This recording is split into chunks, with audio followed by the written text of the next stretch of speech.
नगर शहराच्या रस्त्यांसाठी कोट्यवधी रुपयांचा निधी आणले असल्याचे लोकप्रतिनिधी सांगत असले तरी प्रत्यक्षात मात्र नगर शहराला खड्डेमय रस्त्यांचं ग्रहण लागलं असल्याची टीका माजी महापौर अभिषेक कळमकर यांनी केली आहे।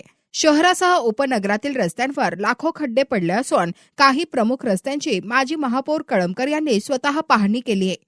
शहरातील रस्त्यांकरिता 20 ते 30 कोटी रुपयांचा निधी आणला असल्याचे जनतेला आश्वासन देण्यापेक्षा लोकप्रतिनिधींनी फक्त 3 कोटी रुपये जरी रस्ते बुजवण्यासाठी व्यवस्थित खर्च केले तर शहरातील रस्त्यांचा प्रश्न मिटेल असे मत कळमकर यांनी व्यक्त केले। मागील 8 ते 9 वर्षांपासून नगर आणि खड्डेमय रस्त्यांचं एक अतूट नातं निर्माण झाल्याचं दिसतंय।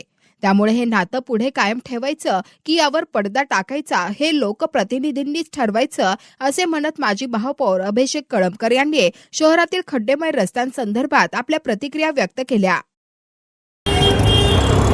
नगर शहरातलं खड्डेमय रस्ते आणि त्याचा एक ग्रहण लागलेला आहे। मुळातच आपल्या शहराचे लोकप्रतिनिधी कोट्यवधी रुपयांचा निधी आणल्याचा दावा करतात आणि या शहरातली रस्त्यांची खड्ड्यांमुळे झालेली परिस्थिती बघितली तर ती अतिशय भीषण आहे। काही दिवसापूर्वी दिवाळीच्या आधी खऱ्या अर्थाने शहराच्या आमदारांनी शहरातल्या स्वच्छतेच्या विषयी पाहणी केली काही अधिकाऱ्यांना बोलवून। खरं तर ही पाहणी करायचा विषय हा किंवा त्या परिसरातली स्वच्छतेची निगा राखण्याचा विषय हा त्या संबंधितल्या नगरसेवकांचा असतो, प्रभागातल्या लोकप्रतिनिधींचा असतो। खरी वास्तविक स्थिती ही आहे की दुर्दैवाने या शहरात लाखभर खड्डे झालेले आहेत। तुम्ही केडगाव उपनगर घ्या, तुम्ही मध्य शहर घ्या, सावेडी उपनगर घ्या, बाजारपेठेतले रस्ते घ्या, सर्जेपुराचा ते कापड बाजाराकडे जाणारा रस्ता अतिशय म्हणजे भयानक झालेला आहे। इतके मोठे मोठे खड्डे आहेत। शाळेतल्या मुलांना जी या वाटेने जावं लागतं रस्त्यांच्या याला प्रत्येक ठिकाणी खड्डे आहेत। प्रत्येक शाळेला जाणारी वाट ही खड्डेमय झालेली आहे। मग एकीकडं जर स्वच्छतेची पाहणी ही मला नाही वाटत आता तेवढी महत्त्वाची ठरली, कारण घंटागाड्या आलेल्या आहेत।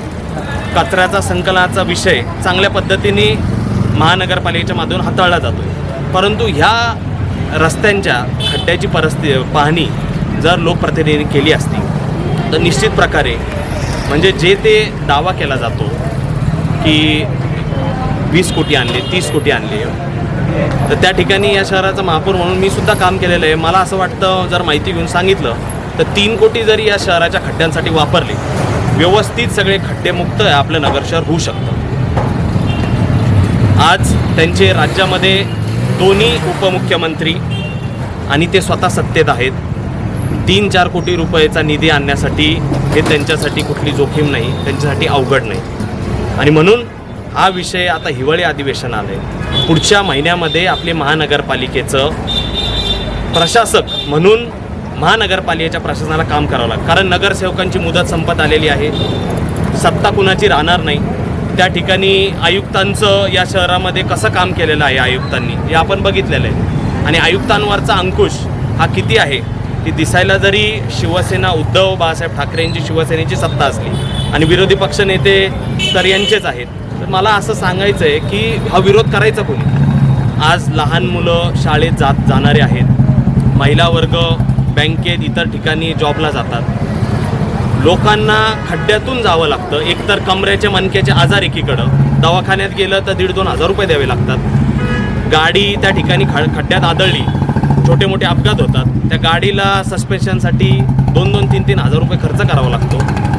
म्हणून या नगर शहराच्या जनतेच्या वतीने विनंती आहे शहराच्या लाडक्या आमदारांना की आपण या ठिकाणी निश्चित लक्ष घालावं। मी एक राजकीय या ठिकाण म्हणून तुम्हाला आरोप प्रत्यारोप करून मी हे खड्डे तुम्हाला दाखवले नाही, परंतु गेल्या 9-10 वर्षाचं या नगर शहर आणि या खड्ड्यांचं एक अतूट नातं तयार झालेलं आहे। आता हे नातं प्रामाणिकपणे असंच ठेवायचं की या नातावर आता ते पडदा टाकायचं हे आपण ठरवलं पाहिजे। आणि या शहर हे जर काम आपण केलं आणि युद्ध पातळीवर त्यांनी जर लक्ष घातलं, विरोधी पक्ष नेते आहेत, त्यांचे नगरसेवक आहेत, सगळेच आहेत, आणि एक आपण ठोस भूमिका घेतली तर तुम्हाला सांगतो 4 दिवसात या शहराचे खड्डे बुजले जातील। आणि नगरकर इतके त्रासलेले आहेत त्या खड्ड्यांमुळं। परिस्थिती प्रत्येकाला जर विचारली तर त्या ठिकाणी अत्यंत वेगळ्या वेगळ्या ते प्रतिक्रिया देतात त्यांना जे त्यांनी सहन केलेलं आहे. आणि त्यामुळं या सगळ्या प्रशासनाच्या माध्यमातून पुढच्या महिन्यामध्ये डिसेंबर महिन्यामध्ये हे प्रशासन महानगरपालिकेचे प्रशासक येणार आहे. याच्या अगोदर यांच्याकडून करून घेतले, कारण प्रशासक लागल्यावर ते कुठलीही सत्ता कोण त्या ठिकाणी सत्तेवर आहे काय आहे हे अधिकारी लोक यांचा निर्णय घेणार आहेत. याच्यापूर्वी यांच्याकडून हे करून घेतलं तर हे बरं होईल. कारण आपण जर बघितलं तर उड्डाणपुलाच्या पलीकडचे रस्ते इतके चकचकीत होतात, इतका त्याला दर्जा दिला जातो.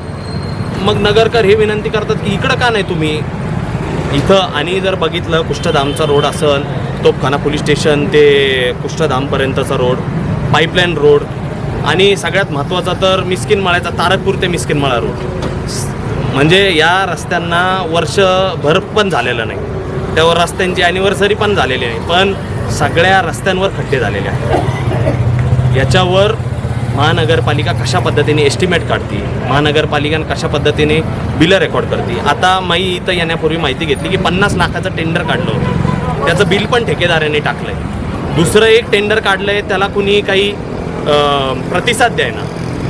मग 50 लाखात हे नुसते जनतेचे पैशाची उधळण आहे का, नुसते याचे वाया घालायचे का. आणि त्याच्यामध्ये दाखवलं जातं की आम्ही 4-5 ठिकाणाचे खड्डे बुजवले. मग 50 लाखात का 4-5 ठिकाणाचे खड्डे बुजतात का. हे खऱ्या अर्थाने हे जर आता तातडीने महानगरपालिका प्रशासन असत, प्रत्येकाला निवडणुकीला सामोरं जायचं आहे. त्याच्यामुळं आपण आता विकासाच्या मुद्द्यातून आपण काय दाखवायचं, कारण जनता एवढी त्रासलेली आहे. जनता म्हणती हेच तुमचं विकास पर्व का. तर त्यामुळं शहराच्या जनतेच्या वतीने आपल्या शहराच्या लोकप्रतिनिधींना विनंती करतो की आपण जर हा प्रश्न सोडवला तर जनतेचा तुम्हाला नुसते आभार मानणार नाही तर तुम्हाला आशीर्वाद देखील देतील.